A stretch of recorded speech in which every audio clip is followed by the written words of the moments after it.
एक शादीशुदा लड़की जिसका नाम नेहा था कॉलेज में पढ़ती थी। एक दिन कॉलेज के प्रिंसिपल, जिनका नाम प्रोफेसर मिश्रा था, उन्होंने उसे खड़ा किया और एक गतिविधि करने के लिए कहा।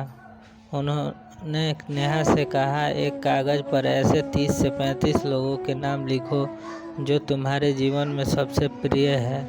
नेहा ने सबसे पहले अपने परिवार के सदस्यों, रिश्तेदारों और अपने दोस्तों के नाम लिखे। फिर प्रोफेसर मिश्रा ने कहा, अब इनमें से 5 नाम मिटा दो जो तुम्हें कम प्रिय हैं। नेहा ने थोड़ा सोचने के बाद अपने 5 दोस्तों के नाम मिटा दिए। इसके बाद प्रोफेसर ने फिर कहा, अब 10 और नाम मिटा दो। नेहा ने कुछ और नाम हटाए। इस बार उसने अपने रिश्तेदारों के नाम मिटा दिए।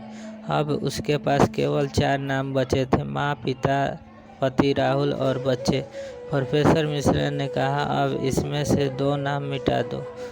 नेहा बहुत असमंजस में पड़ गई, लेकिन कुछ समय सोचने के बाद उसने रोते हुए अपने माँ पिता के नाम मिटा दिए। अब केवल 2 नाम बचे थे, राहुल जो उसका पति था और बच्चे का।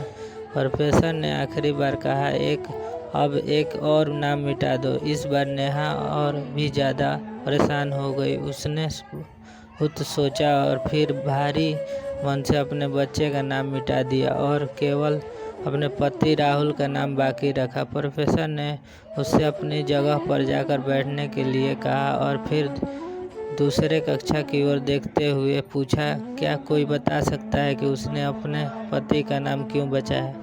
पूरी कक्षा ने सन्नाटा था।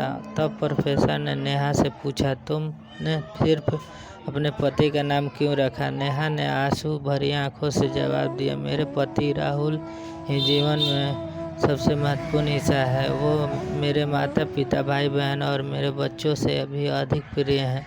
राहुल मेरे हर दुख के साथी हैं और उनसे हर बात शेयर करती हूँ। जो बातें मैं किसी से नहीं कर सकती वो अपने पति से कर सकती हूँ। मेरे ज़िंदगी में अपना नाम मिटा सकती हूँ, लेकिन अपने पति का नाम कभी नहीं मिटा सकती। प्रोफेसर मिश्रा ने कक्षा की ओर देखा और कहा, यही कारण है कि कहते हैं एक पत्नी घर की मलिका होती है और उसके रिश्तेदार सबसे महत्वपूर्ण व्यक्ति उसका पति होता है। यह कहानी हमें सिखाती है कि एक सफल और खुशहाल शादी में पति पत्नी के बीच का जुड़ाव सबसे महत्वपूर्ण होता है। दोस्तों, कहानी पसंद आया हो तो चैनल को सब्सक्राइब जरूर करें।